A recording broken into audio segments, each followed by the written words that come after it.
Monsieur le maire, chers collègues, juste quelques petites remarques, notamment sur peut-être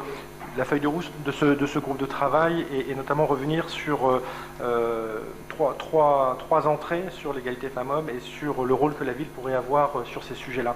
Le premier, et afin d'atteindre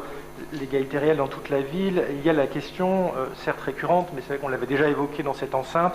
la question du harcèlement de rue et harcèlement dans les transports en commun. Voilà, je sais que c'est un sujet qui est complexe à traiter, mais je pense qu'on a besoin toujours de réfléchir à des sensibilisations, que ce soit, alors je sais que c'est avec la métropole dans les transports en commun, mais y compris dans la rue, et à la fois pour sensibiliser les victimes, les auteurs, mais aussi les témoins de ces faits-là, pour montrer qu'il y a certains protocoles qu'on pourrait mettre en place pour faciliter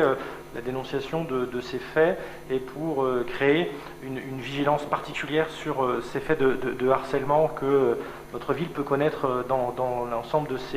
dans ces rues, et y compris à certaines heures de la journée.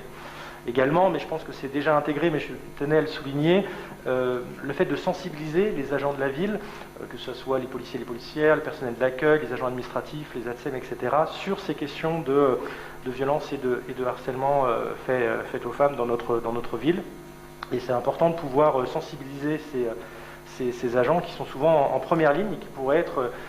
des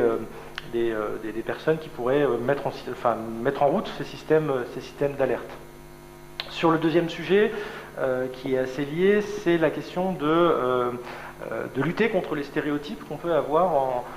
face aux questions de genre, et notamment dans les interventions en milieu scolaire. En effet, il y a un certain nombre d'associations qui,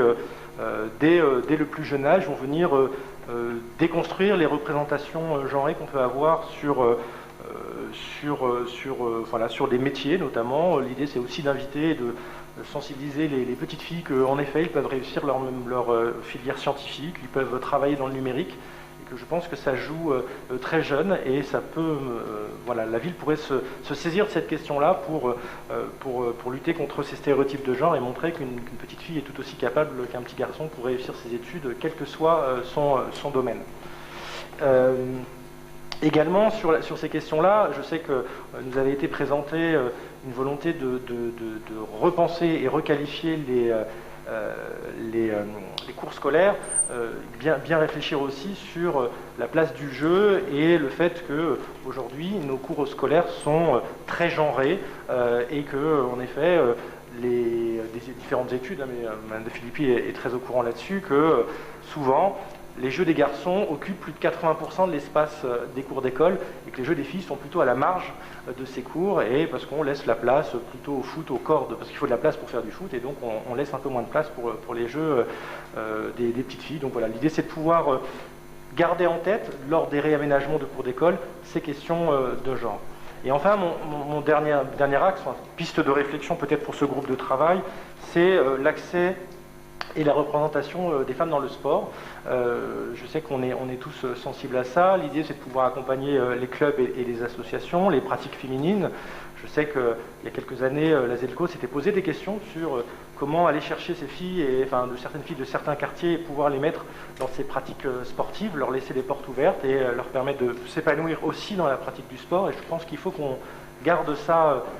en tête. Et je sais qu'on en parlera plus tard, mais il y a aussi la question des représentations, et notamment du sport féminin. Je sais qu'il y a cette volonté d'accompagner un club de volley, et ça je tiens à le saluer, mais on a une autre équipe aujourd'hui qui est le Fleury Handball, et peut-être il y aura des réflexions à mener pour savoir comment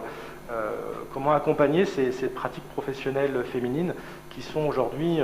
pas nombreuses au sein de notre métropole. Donc voilà, trois points, la question du harcèlement, la question de la lutte sur la question des stéréotypes de genre, et la question du sport et de l'accès par les femmes au sport. Donc voilà, trois pistes de réflexion qui pourraient venir nourrir les travaux de ce groupe de travail.